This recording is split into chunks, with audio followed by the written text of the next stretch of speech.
Now I think he's ready to add color.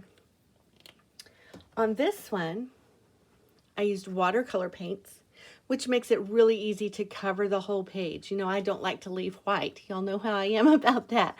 I like to fill up the page with color. So with watercolor, it's really easy to do that.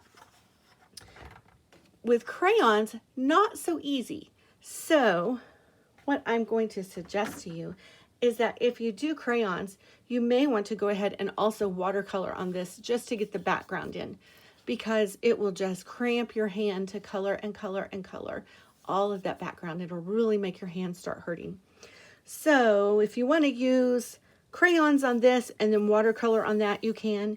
If you want to watercolor the whole thing, you can. You can mix it up however you want to. You might want to try acrylic paint and crayons, anything you want to try. I'm going to start with my bird here, and I'm going to choose kind of, let's see here. I want to choose, well, let's get some brown out and some green for the leaves. And let me see. I want my bird to be kind of wild and crazy. So I think turquoise and yellow and orange and maybe some bright pink. How about that? He's going to be a crazy looking bird. So let's see. I'm going to make his belly pink.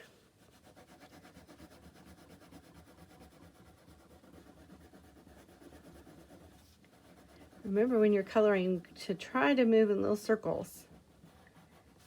It helps with the scribble marks, helps kind of make it look a little bit tidier than if you just go back and forth straight. You want to kind of use some circles.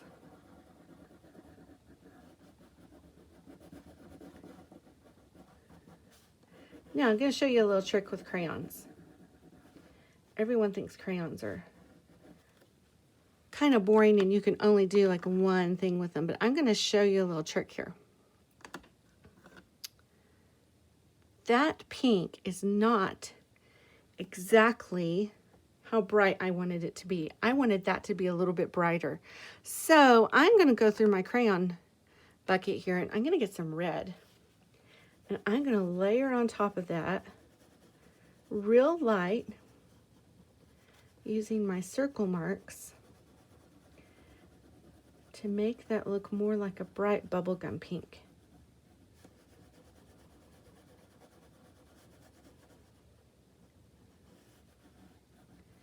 Now, that's more the color I was looking for. You can layer colors on top of each other and mix colors that way. A lot of people think you can only mix colors with paints, but you can't. You can also mix colors with crayons and pastels and colored pencils too. So there you have it. Now I'm going to make his body turquoise, just because that's a color I like.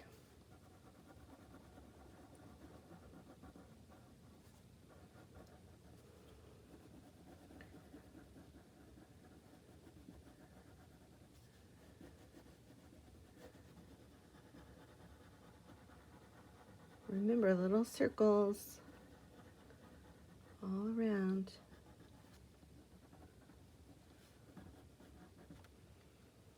Okay, and now I'm going to make his tail feathers orange and yellow.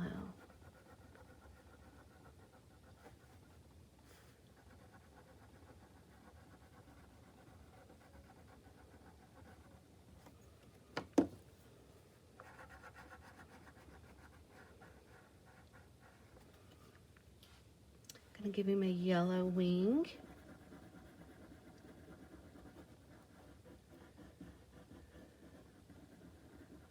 Just like that. And an orange beak. I think I'm going to give him an orange hat too.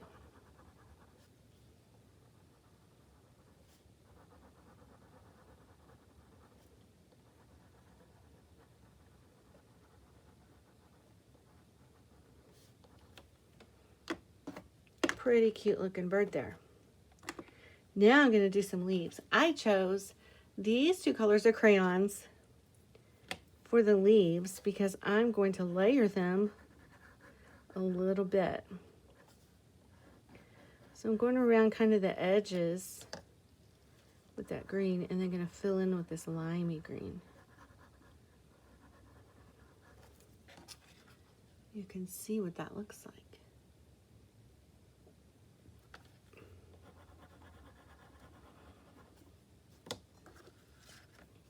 So I'm just going to go the edges with a darker green, the inside with a lighter green, darker green on the edges, lighter green in the middle. Oops.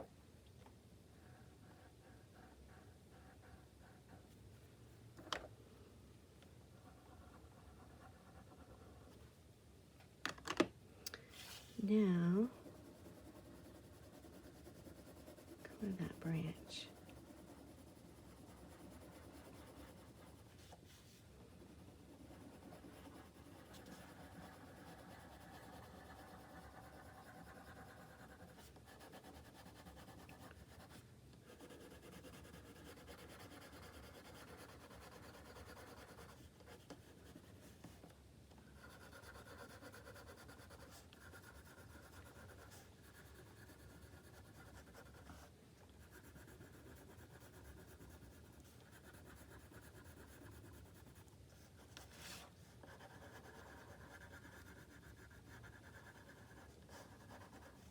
Now, if you want to add some shading to this branch and make it look a little bit more three-dimensional, I have this color here that's just a plain brown.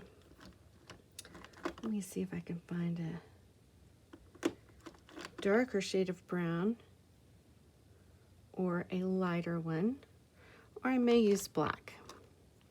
I think I'll just use black. I'm going to go down the bottom edge of this branch. I'm going to break my rule and make some scribble lines to add some shading to that. Just like that. Okay, there is our bird. Pretty cute. To finish him, you'll need to go ahead and do the background. Like I said, watercolor might be a better choice for you to do the background with, just to keep your hand from cramping up. But there are our bird paintings for today. I hope you enjoyed this. I know it was short, kind of a short, sweet lesson this week. Next week will be our last lesson for the spring semester, and then I've got some exciting things to tell you. I think you're going to be happy to hear what I have to tell you. So we are going to get together here next week, and I'll have something to share with you. Okay, bye kids.